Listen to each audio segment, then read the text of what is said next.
Everyone, আজকে তোমাদেরকে দেখাবো আমার কলেজ। হ্যাঁ, আজকে আমি কলেজে যাচ্ছি। তো রেডি হয়ে গেছি। কলেজে গেলে আমি একদম সিম্পলি যাই, কারণ খুব কাছাকাছি কলেজ আমার, তাই অত বেশি সাজগোজ আমি করি না।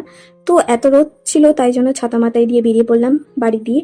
তারপরে পৌঁছেও গেলাম কাছাকাছি স্টেশনে, মানে আমাদের এলাকার স্টেশনে এসেই দেখছি এখানে স্টেশনের কাজ চলছে, মানে রেল লাইনের কাজ চলছে। তো দাঁড়িয়ে দাঁড়িয়ে ওটাই দেখছিলাম। ওই যে অরেঞ্জ কালারের শার্ট পরে যে কাকুটা যাচ্ছেন, তারাই কাজ করছে। এই গরমে রেলের কাজ, বুঝতে পারছো কতটা কষ্টকর। তো যাই হোক, আমার কলেজে যেতে মাত্র একটা স্টেশন, আমাদের স্টেশন থেকে তার পরের স্টেশন। সেখান থেকে যে কোনো একটা গাড়ি ধরলেই পৌঁছে যাওয়া যায় কলেজে। রেলের কাজ দেখতে দেখতে ট্রেনও চলে এলো। তারপর ট্রেনে উঠে চলে এলাম স্টেশনে, পরের স্টেশনে। তারপর নেমেও গেলাম। সেখান থেকে চলে এলাম এখানে টোটো স্ট্যান্ড, বা অটো টোটো সবই যায়। তো আমি এখানে টোটোই চলে এসেছি। তো টোটো ভর্তি না হলে যাবে না, তাই জন্য ওয়েট করছিলাম। তারপর অ্যাট লাস্ট ভর্তি হলো টোটো। তারপর চলে এলাম কলেজে। এই হচ্ছে আমার কলেজ। হ্যাঁ, এটাই আমার কলেজ। আমার কলেজের নাম হচ্ছে সুশীলকর কলেজ। তো আজ আমি কলেজে এসেছি, একটু কলেজের অফিসেই একটু দরকার ছিল, আমার কয়েকটা ডকুমেন্ট দরকার। তো সেইগুলো তুলতে এসেছিলাম অফিস থেকে।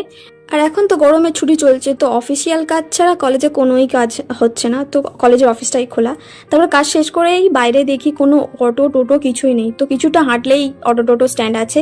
তো সেখানে হেঁটে হেঁটে চলে গেলাম। তারপর অটো ধরে চলে এলাম আবারও স্টেশনে বাড়ি ফেরার জন্য। তো স্টেশনে এসে দেখি তখনও ট্রেন আসার টাইম হয়নি, প্যাসেঞ্জারও খুব কম। তারপরে অ্যানাউন্সমেন্ট হলো যে ট্রেন আসছে। তো তোমাদেরকে একটা কথা বলে রাখি, এটা হচ্ছে ক্যানিং লাইনের ট্রেন। হ্যাঁ, আমি ক্যানিং লাইনের ট্রেনেই যাতায়াত করি, কিন্তু প্রপার ক্যানিংয়ে আমার বাড়ি নয়, তারও আগে বাড়ি। তারপরে 10-15 মিনিট ওয়েট করার পরে ট্রেন চলে এলো। ট্রেনে উঠে দেখি ট্রেন পুরো ফাঁকা। তো একদম ট্রেনের যে গেটের মুখের ধারে আমি দাঁড়িয়েছি। এরকম সুযোগ সবসময় হয় না। যখনই সুযোগ পাই এরকম ট্রেনের ধারে হাওয়া খেতে খেতে যেতে খুবই ভালো লাগে, আর বাইরের সিনারি দেখতে দেখতে। আমার এরকম যখনই সুযোগ পাই এরকম ট্রেনের মানে ধারে, এরকম গেটের ধারে দাঁড়ানো, তখনই দাঁড়ায়। যেমন এই আন্টিটা, সামনে একটা আন্টি ছিল যেরকম ভাবে দাঁড়িয়ে আছে, মানে একদম ঝুঁকে নয় যে বাইরের দিকে তাকিয়ে তাকিয়ে যাচ্ছে, এরকম নয়।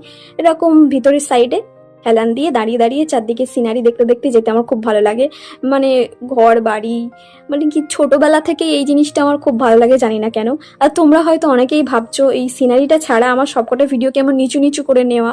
আর সত্যি বলতে গেলে আমার এখন অতটা কনফিডেন্স হয়নি যে ওপেন সবার সামনে ফোনটা উঁচু করে সবাই যেমন ভ্লগ করে তেমন করার। সবে সবে শুরু করছি, ইনশাল্লাহ হয়তো আমি পেরে যাব।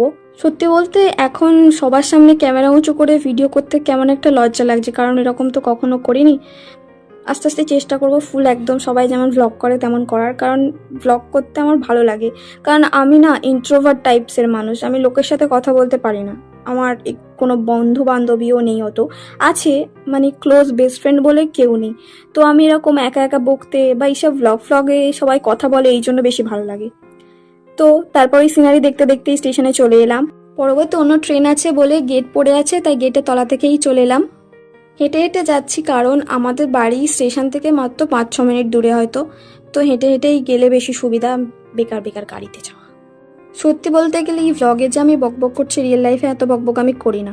তো এই জন্যই আমার ভ্লগটা বেশি পছন্দ। তারপর যেতে যেতে আমাদের স্কুলের সামনে দিয়ে পার হতে হয়, মানে প্রাইমারি স্কুলের সামনে দিয়ে। তারপর আরও কিছুটা হেঁটে পৌঁছে গেলাম বাড়িতে। তো আর ভিডিও নিইনি, তো ভ্লগটি এখানেই শেষ করলাম। দেখা হচ্ছে পরবর্তী ভ্লগে।